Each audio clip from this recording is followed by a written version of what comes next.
Class 10th का जो है सबसे इम्पोर्टेंट क्वेश्चन, महत्वपूर्ण क्वेश्चन पूर्णवर्ग विधि से, जिसको हम लोग हल करते हैं। ये एग्जाम में हर साल जो है 5 नंबर का आता है और इसको हम लोग आज सबसे आसान विधि से देखेंगे और इसको हम इस क्वेश्चन को अच्छी तरीके से आज हम लोग समझेंगे। तो सबसे पहले आइए हम लोग इस क्वेश्चन को कैसे सॉल्व करते हैं ये देखेंगे। पहला क्वेश्चन है 2x² माइनस 7x प्लस 3, यानी कि पहला जो क्वेश्चन है 2x² माइनस 7x प्लस 3 और बराबर 0, यानी कि ये हमारा द्विघात समीकरण दिया हुआ है, इसको हमको हल करना है पूर्णवर्ग विधि से। तो सबसे पहले जो है क्वेश्चन को हम लिख लिए। क्वेश्चन को लिखने के बाद सबसे पहले जांच करेंगे कि मूलों का अस्तित्व है या नहीं है। सबसे पहले जांच करेंगे, आप देखेंगे मूलों का अस्तित्व कैसे लिखना है। तो x का फैक्टर जो है 2 है, तो a बराबर जो लिखेंगे वो हो जाएगा 2, b बराबर हो जाएगा -7 और c बराबर जो हो जाएगा वो 3, यानी एक x का फैक्टर 2, फिर यहाँ पे x² का फैक्टर 2, x का फैक्टर -7 और 3 जो है वो अचर पद है। अब d बराबर निकालेंगे, तो d बराबर लिखते हैं फॉर्मूला b² माइनस 4ac। अब b का मान है -7, तो -7 का स्क्वायर और माइनस है तो माइनस, उसके बाद 4 है तो 4, a का मान 2 है तो 2 और c का मान 3 है तो 3। अब इसको गुना करेंगे तो सब माइनस माइनस प्लस 7 49 और माइनस है तो माइनस, 4 दूनी 8 और 8 तिया 24, तो यहाँ पे लिखेंगे 24, 49 में जाएगा 24 तो बचेगा 50, यानी कि डी का मान जो है 25 आ रहा। तब हम कह सकते हैं कि मूलों का अस्तित्व है, यानी कि यहाँ लिखेंगे मूलों का अस्तित्व है, मूलों का अस्तित्व, मूलों का अस्तित्व है।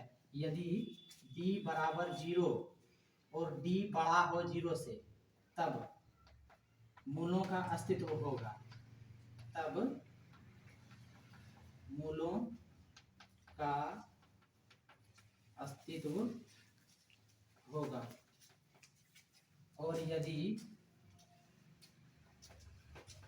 d छोटा हो 0 से, यानी कि d ऋणात्मक हो, तब मूलों का अस्तित्व, मूलों का अस्तित्व नहीं होगा, मूलों का अस्तित्व नहीं होगा। यानी कि यहाँ d जो है वो 25 है, यानी कि धनात्मक है और 0 से बड़ा है तो मूलों का अस्तित्व है। तब इसको हम लोग पूर्णवर्ग विधि से हल करेंगे। तो सबसे पहले 2x² माइनस 7x प्लस 3 बराबर 0 क्वेश्चन लिख लिए। अब देखेंगे x² का फैक्टर 2 है, तो इसको 2 को पहले हटाएंगे, उसके बाद जो है इसको पूर्णवर्ग विधि से बना सकते हैं, अन्यथा इसको हम पूर्णवर्ग विधि से नहीं बना सकते हैं।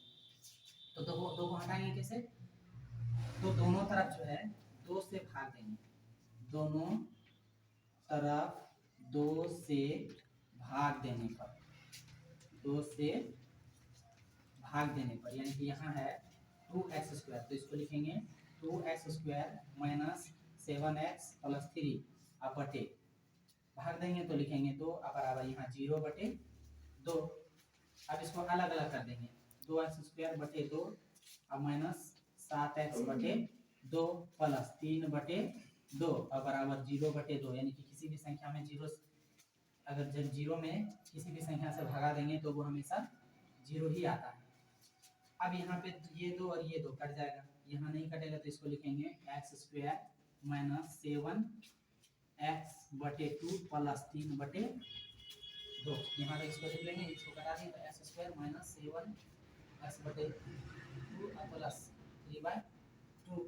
अब इसी क्वेश्चन को हम यहाँ पे आगे ले रहे हैं, तो यहाँ हो जाएगा x² माइनस 7x बटे 2 प्लस 3/2 बराबर 0। अब हम लोग यहाँ देखेंगे, इसको फार्मूला से पुट करेंगे। आप लोग जानते होंगे कि a प्लस b का whole square equal to a² plus b² plus 2ab। इसको इस फॉर्म में भी लिख सकते हैं, a² plus 2ab plus b²। फिर इसको लिख सकते हैं a माइनस b का whole square, a² minus plus b² और माइनस 2ab, या तो इसको a² minus 2ab plus b², इसको इस फॉर्म में भी लिख सकते हैं हम लोग।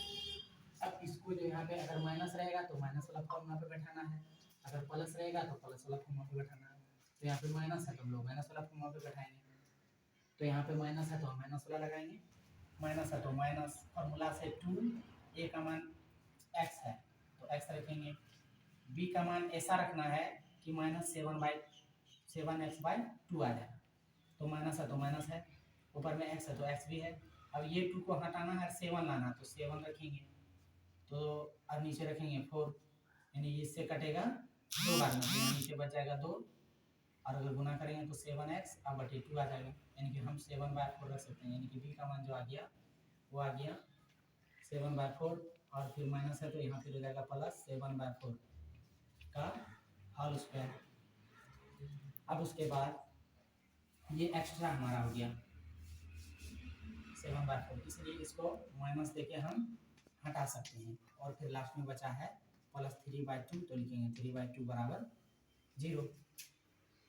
अब इसके फार्मूला पर आप देखिए यहाँ से यहाँ तक जो है a square -2ab plus b square, यहाँ से यहाँ लिख सकते हैं a माइनस b का whole square, a minus b का होल स्क्वायर, और फिर यहाँ पे है -7/4 का होल स्क्वायर और प्लस 3/2 है तो 3/2 बराबर 0।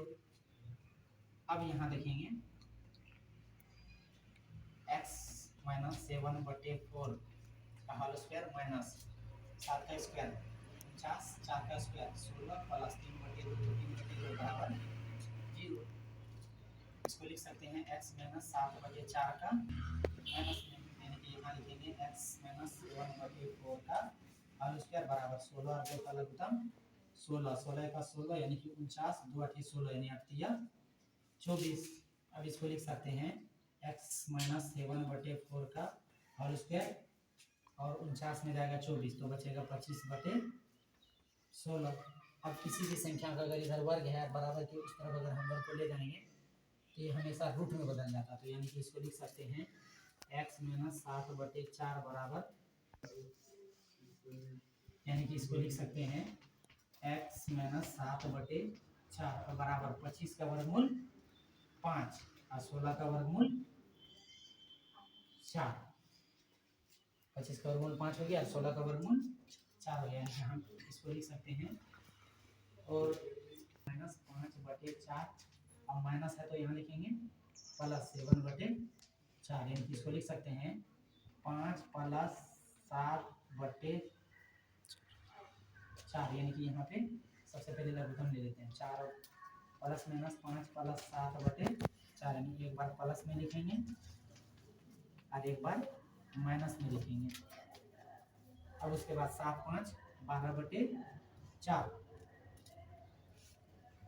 और 7 में 5 जाएगा तो यहाँ पर जाएगा 2/4, 4 से कटाएंगे 4 × 12, 2 से कटाएंगे 2 दूनी 4, यानी कि यहाँ 3, 1/2, ये हमारा आंसर हो गया। पूर्ण वर्ग विधि